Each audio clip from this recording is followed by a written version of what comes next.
YouTube, my name is Natalie. Welcome to my channel. I'm a criminal defense attorney. Oh my goodness. I'm forgetting how to film reaction videos. Don't have my camera today. Gonna have to use my phone, so sorry for the quality.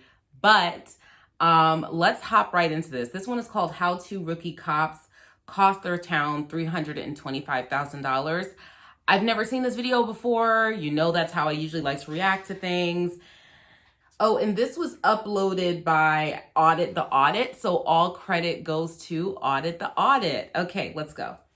On May 25th, 2018, 20-year-old Philadelphia resident Emily Weinman was sitting with a friend on a beach in Wildwood, New Jersey, when she was approached by Officer Thomas Cannon and Officer Robert Jordan of the Wildwood Police Department. Both officers were Class 2 Special Law Enforcement Officers, which, as the Wildwood PD's website explains, are temporary officers brought on to assist with the tourist population during the summer months. Oh, I'm familiar with that. So on the Eastern Shore of Maryland, where I used to practice, in Ocean City, Maryland, the Ocean City Police Department has a seasonal police force, and they are only, sometimes they're unpaid, I think, but they only come on for the summer season when the population booms because everyone's coming to Ocean City for their family vacation. And we had a saying down there that you would come for vacation and leave on probation because the police force there is quite active. So I'm familiar with volunteer or summer police forces, with most special law enforcement officers being college students earning credits towards their degree through the program. Yeah. After approaching Ms. Weinman... What do you guys think about that? Do you think that it's a good idea for college students and temporary police officers to have full police powers? I mean, they have weapons, they can arrest people, they cause a lot of cases to come to court.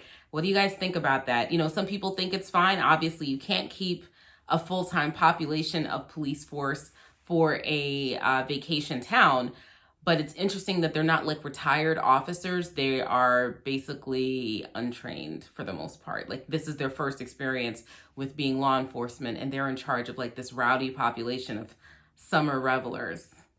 Officer Cannon and Officer Jordan began to question her about some unopened bottles of alcoholic twisted teas that were sitting beside a cooler near where Ms. Weinman and her friend were sitting.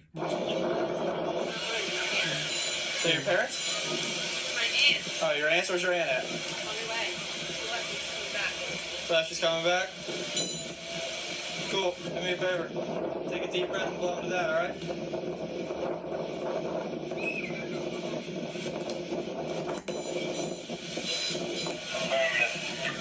Alright, do me a favor. Try one more time. Deep breath. Don't go so far in. Is there a standard problem? Mind your business. Alright, where's your aunt at? You have a phone number? Wait. How old are you? I know that didn't come up positive. I didn't take a drink of anything, so.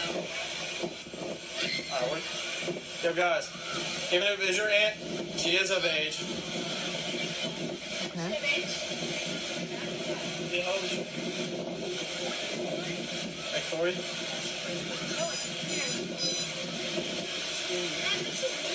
Alright, come grab her real quick. We're gonna have to pour that all out. How are you gonna let us go if we didn't even drink alcohol? This is my possession. So where's your aunt at? You're allowed to carry alcohol. That's interesting. You're not allowed to drink it. I mean, not Open drink it. display means What? it's possession consumption. It's not open. Open display means What do you mean that doesn't you can mean see it, anything? yes. Okay, you can see it, and we're not drinking. 5043. Come here with that little calendar. My understanding then from Audit the Audit here is that the town where there's a local municipal code for alcoholic beverages where underage people cannot display alcoholic beverages. And so here from my legal analysis, it's important to understand that when you have you have the state law, the city law, and then you can have like a local ordinance. So for example, Ocean City, Maryland has its own local ordinances. This is not Ocean City, Maryland, obviously. This is New Jersey, but it's very similar. It's a beach town. And for example, in Ocean City, you cannot sleep in a vehicle overnight, right? So it's like those nuisance laws. A lot of the times they carry only fines and they don't carry jail time, or if they do carry jail time, it's very minimal. Sometimes they're arrestable offenses, sometimes they're not, but they do give a heightened police interaction to behavior that might otherwise be legal in a lot of these like local vacation towns. And so here, this local vacation town has one where underage people cannot display alcohol. And she's saying that her aunt is with her, but her aunt is not there. And under the law, possession can be either physical possession, actual possession, or constructive possession. So actual possession would be you have it in your pocket, you have it on your lap, it's in your purse, or something like that. Constructive possession is when it's in your area, where the surrounding circumstances show that you have dominion, knowledge, and control over the illegal substance, be that drugs or alcohol if you're underage. So here, with her being in the vicinity of it and there not being any adults around, the officers can say that she does have constructive possession. So at this point, I also am taking off some points for police interaction here. She's excessively rude, I think, under the circumstances. They are being, it's annoying to sit there at the beach and mind your business and then have the police come up to you. And clearly she doesn't have any alcohol in her system. But I think that we should be all respectful to one another when interacting. When law enforcement interacts with us, they should be respectful to us. And when we interact with them, we should be respectful to them. It helps these situations to go a lot better. However, so far, I don't see where the police officers have done anything wrong, but I'm keeping an open mind. How about that? You want me to with the loader over there? Yeah, you're not cooperating. Yeah. I didn't disrespect you. I didn't do anything to get written up, did I? Call the receipt. Now you're causing a scene. You want it? Alright. I'll give you one more chance to give me your last name. Just be cooperative. Okay. Here, lock me up. I didn't disrespect you. Okay. And you don't even write my name down either because I didn't do anything to you. You're mad because you were drinking. I'll give you one.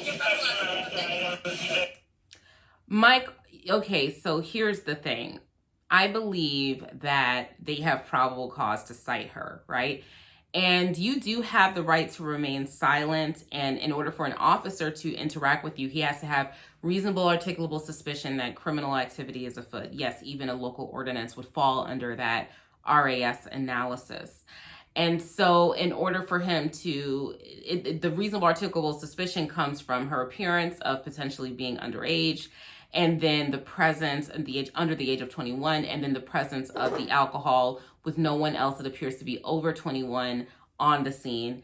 He then can at least investigate. He is investigating. He's speaking to her. He's saying, where's your aunt? The aunt doesn't come. He gives her a breathalyzer. She's not, doesn't have any alcohol on her.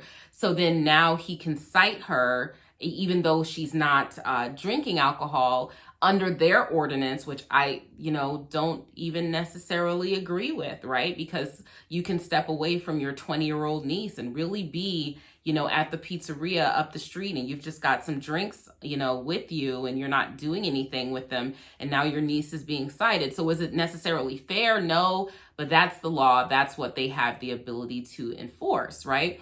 And so now he can issue her a citation for violating the local ordinance on displaying alcohol by somebody under the age of 21. And now once he has the probable cause to issue the citation, because it is displayed and she is under the age of 21, her failure to provide her information, now she has an obligation to provide her information once she's being cited.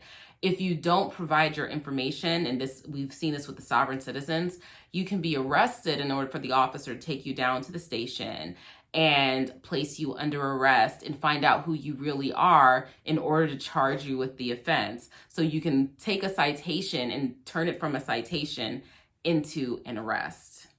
Okay. First of all, where's your aunt at? She's on her way. Okay, what's your last You can name? wait here. Just like you wasted your time coming over here. You can wait here for her. Okay, what's your last name? Oh, it's her smart mouth. Oh, man! Get over here. Don't talk to me. Yo. Don't touch me. Alright, you're about to get dropped. Dropped. Yeah, don't touch me. Man! Don't. Get over here. What are you doing? Don't.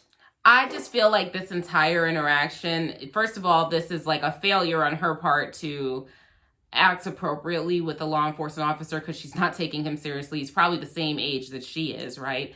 But number two, it's an immaturity on this guy's part. You see it's a closed container of alcohol. She doesn't have any alcohol in her system. You really could just wait for her aunt to arrive, but you wanted to show your power. But at this point, but legally speaking, at this point, I believe he has the right to arrest her. So we're talking about the difference between what is moral and what is legal. Do I think that the arrest is moral and necessary? No. Is it legal and sufficient? Yes, there is a sufficient basis to make an arrest because he has to identify her in order to issue her the citation. Now, there are some states that say if it's a minor offense that does not carry jail time with it and you cannot get the person's information, let it go. It's fine. You don't have to, make an arrest in order to get their information, or they'll give the officer some type of discretion. But I don't think New Jersey is one of those states. And so now he has the probable cause to issue the citation. He can place her under arrest. After briefly chasing Ms. Weinman a short distance across the beach, she turns around and shoves the officer before being thrown to the ground. No. Ms. Weinman immediately begins resisting the officers and calling out to her nearby friends. At some point during the scuffle, one of the officers punches Ms. Weinman in the head several times before managing to restrain her.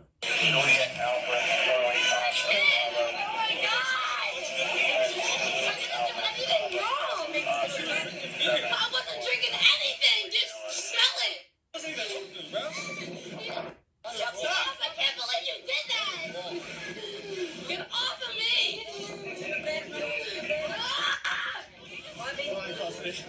Don't stare unless you're gonna help.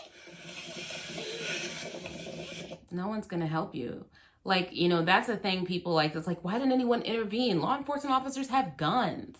And if you think that they're particularly unhinged in a moment, which I can't say that these officers necessarily are, you can't expect for people to intervene in situations like this. This one has me really torn, guys. It really, really has me torn. I don't think they should have punched her. She pushed the police officer. I'm just wondering how the $325,000 comes into play here. I seriously am. Help me out with this, guys. I want to know what your guys' thoughts are. You need to get these pipes of trash. Ew. Oh yeah, now we got these cops doing how to treat people. Coming to talk captain as if he will get too. Good, I hope you do. Yeah. Well, dirtball. No. Who are you? You're all rent-a-cops. Rent-a-cops, yeah. People don't respect them. They don't, they're kids themselves. And a lot of the times where an experienced police officer would know how to diffuse the situation, a lot of these guys are trying to get arrests under their belts, and so they escalate unnecessarily. However, she pushed him. And I think that, once you fail to identify yourself and he has the right to issue you the citation for the alcoholic beverage, I just don't see a lot of wiggle room here as far as like use of force is concerned and the use of force continuum. Was he authorized to use force in that situation in order to effectuate an arrest? Yes. And then could he use the necessary amount of force in order to subdue her? I could not see, it was just described what the force was that he used in order to subdue her. But if he punched her and things like that after she pushed him, maybe that was an escalation. I don't know.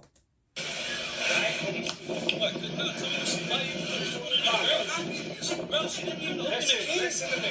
Nothing was open. Now's not the time to argue this, okay? Number one, got a baby in your hand.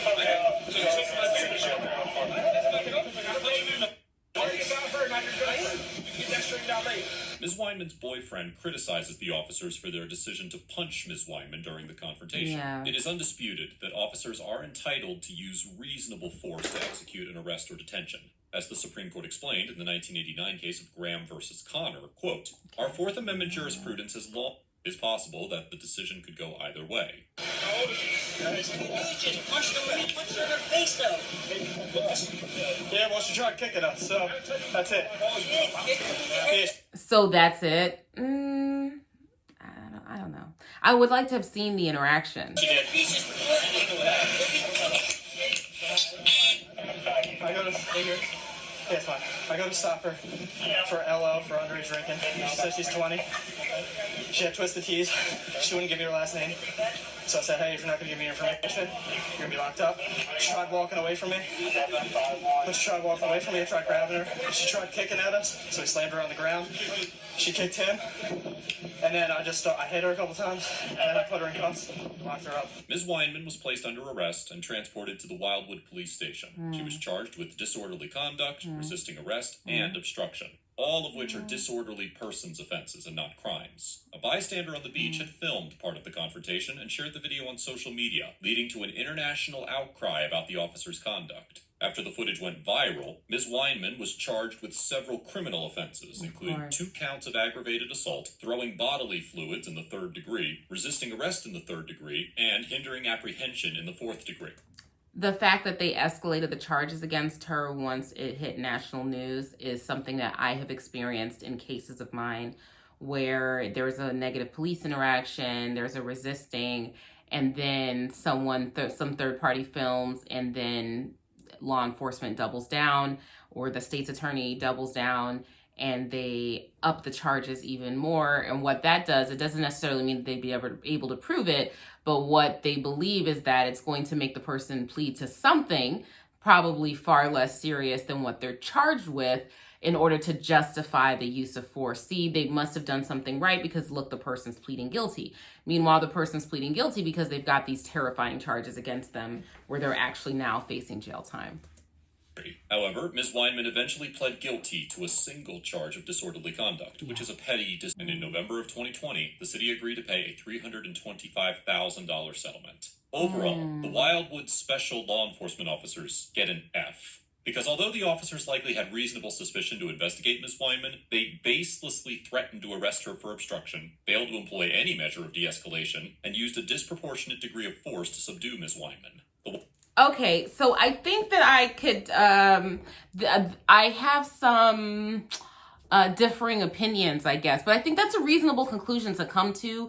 However, myself, not having seen the interaction of physical force being used between Miss Weinman and law enforcement officers or the special police officers, I don't know what level of force they employed in order to subdue her.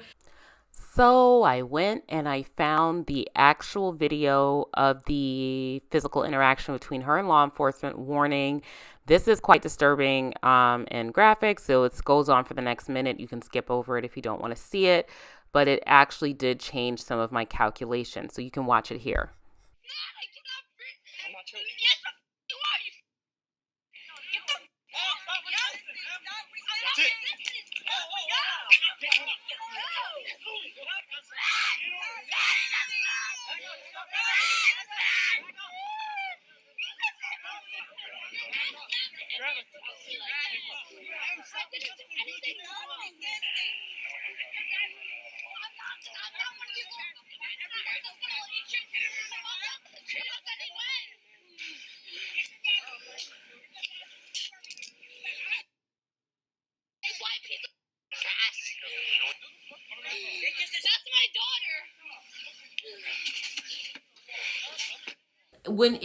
If you look at it like a math equation or like a logic equation, if this then that, if this then that, well, if she wasn't underage for alcohol, yes, she was 20 years old, and in the United States you have to be 21, okay, according to herself. Then you move on to, is there alcohol present? Yes, there's alcohol present. Is it open or closed? It's closed. Well, if it's open, if it's a closed alcohol container and a person under the age of 21, then there's the citation for displaying alcohol because you can see it with the twisted tees. And therefore, you know, can they issue a citation for that? Yes. If they can issue a citation, then does she need to give over her information? Yes. In order for them to give the citation and what they need to put on the citation, she needs to give over her information. If she needs to give over her information, does the failure to do that allow the officers to effectuate an arrest? I guess that's the next question. So I think depends on the answer to that question right there, whether or not they had the authority to arrest her at all. So we're going to look that up. And I do want to say that it was only in October of 2020 that they made it so that law enforcement officers in New Jersey could no longer use the amount of citations and arrests that they made as a quota towards their promotions. In New Jersey, there are two ways by which you can be charged: a complaint summons or a complaint warrant. So a summons is how you issue a citation in the state of New Jersey, and usually that's those non-arrestable offenses. And if authorized to issue a complaint summons or a citation, the law enforcement officer is not supposed to make an arrest, aka a complaint warrant, or make an arrest in the moment.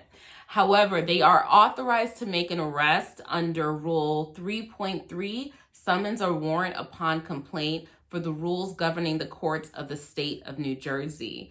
And in particular, the officer is supposed to issue a complaint summons, meaning a citation, unless one of these things are met. And they have been served with the summons before and have failed to appear. There is reason to believe that they're a danger to themselves or others. There are one or more outstanding warrants for the defendant, and the defendant's identity or address is not known, and a warrant is necessary to subject the defendant to the jurisdiction of the court. This also authorizes an arrest, so they don't have to go out and get a warrant. They could just make an arrest instead of issuing a citation because the identity of the defendant is unknown to the officer. Now they have authorization to make an arrest. So in this particular circumstance, I believe that the officer had the ability to make an arrest. So now the question becomes, did the officer act with excessive force in effectuating that arrest? So those are going to be two separate things. There's going to be the criminal charges for her for resisting arrest, the disorderly conduct, which I believe she's guilty of, and I think that's why she was pleading guilty to the disorderly conduct. And then there's the civil matter of, did he use excessive force in order to effectuate that arrest? And in the original video posted by Audit the Audit, the actual physical arrest was cut out. But as you can see in this video, we can actually see it. And so in looking at it, I believe that this level of force is excessive. I still, however, take away a lot of points from her because if you can see here, she spits on the officers.